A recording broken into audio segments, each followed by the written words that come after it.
Yes. Okay, are we ready to go ahead and begin? The first piece of information that we are picking up here is that there are no longer two dots over the O. There used to be, but there no longer is. That's an interesting question to start off with. Could you let us know, where did the name come from? I know it's the Moebius strip.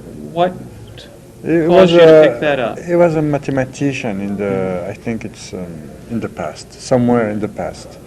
But with the figure of the Moebius strip, it can travel through time, so it could be whatever. It's this unending, constantly reproducing it. So that guy Moebius, nobody knows where he is now. Maybe he's in the future or in.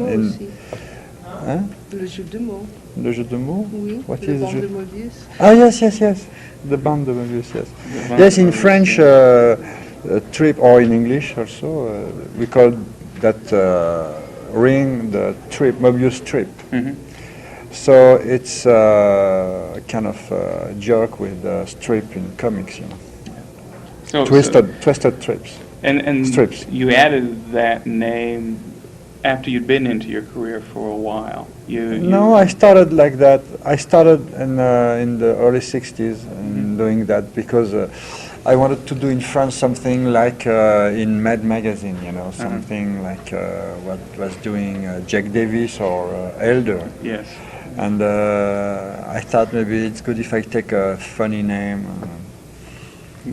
Strange idea. It's funny, because now, I think to most people it's not a funny name. It's a name that kind of has I'm not sure exactly how to put it. It's got all of the mysticism, the romanticism of the world of Moebius. Yes. Strange. Kind Maybe of I should let my funny. bird goes a little bit. It's also, I think, a lot easier for most Americans to pronounce than Jean Girand, which, But when I did that, I didn't know nothing about Moebius or about my future, you know. I was in France, and I thought maybe I will take that name for a few months. But it's turned out to become your second identity. Because there are many people who call me Moebius. They don't call me anymore by my name, you know. Probably most of it, or at least when you first became popular here in America, that was all you were known as. Yeah, sure. Yes. Yeah. But now, before you picked up that name, and even sometime after that, you had a very rich career as Jean Girand.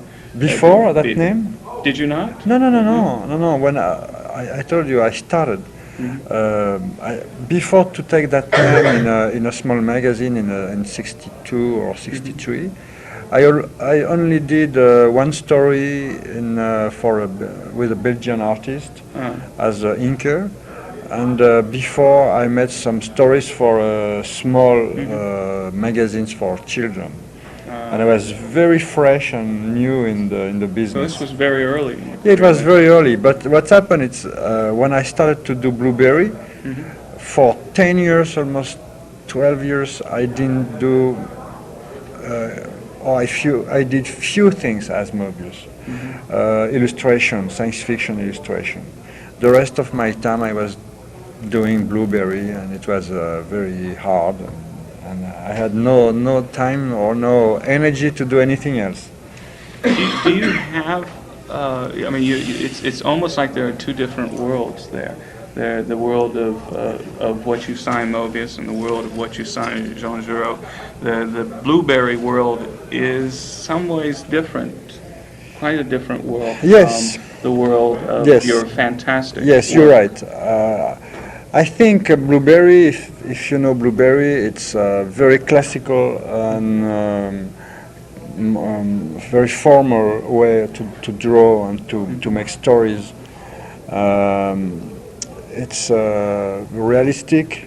The style is very known as what we could say this kind of drawing they had in the newspaper. It's that thick brushed yes, it's style. Kniff style. Yes, very normal, realistic. With no fantasy, or only fantasy as like we could see in a realistic movie. And this was the style generally in Europe or in France for comics, realistic comics. Beside of that, they had humor, like Tintin, or but it was also very realistic, very normal.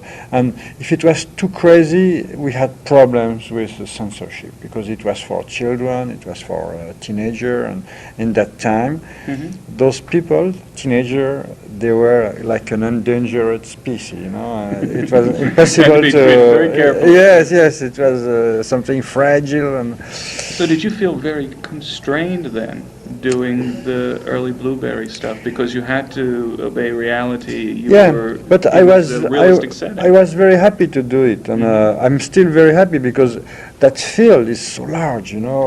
Even if you can't fantasize too much, if you must stay in the reality, you know, the reality is so big anyway. And sometimes I think here with the superhero, the American artist cut that field. You know, they don't go in that field of reality, which is so interesting and so so beautiful and so difficult to describe.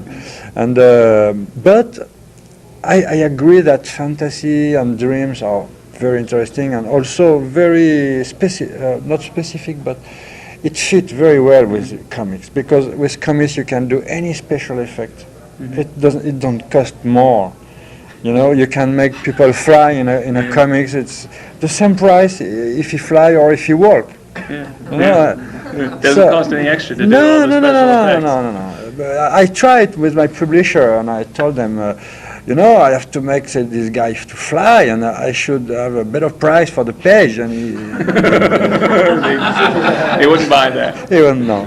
But now you say you're saying. I should also say that there is a great story that when Jean first started to do his realistic stuff, that there was an editor that said, Girand, you better stick with comedy because you'll never be a very good realistic artist. Is that true? It was a kind of wrong prophet. Yeah. But you know, it was interesting because when he said that, I felt in kind of if I was in a challenge, you know. And since that moment, I thought, okay, be careful. I don't do any more humor and style. My next story will be realistic, and I will show him I'm able to do it. And I did, in fact. Now, you're saying that the world of Blueberry was more realistic, and yet your West, the West that you created, you had not visited the American West at that time, so this was something that you were having to create out of your own imagination. And there is, in the drawings that you do, a real vibrancy, a lot of texture. The lines snake through the landscape. There's some real imagination and fantasy going on, even in that. Yes, but that imagination is in the service of trying to make believable my dream, you know, because in that time in Europe the Western was the favorite field of dream for children and teenagers. Yes. Continued much longer in Europe than it did in the U.S. when the Western No, it had was. just I about think died it was in the US. same. But what's happened is in Europe we didn't have that pressure of bad movies and bad stories. You had. Yeah. Because, for example, in French TV, we didn't buy a lot of bad series in Western, only few. And in the theater, we had only the great movies. You know, we didn't have the Gene Autry and all that Musketeers. So the redundancy of the stories, Yeah, we didn't have a chance to pull down. Yes, we didn't have that. Comment on dit indigestion? Kind of indigestion. Indigestion of Okay. Western. Yeah. You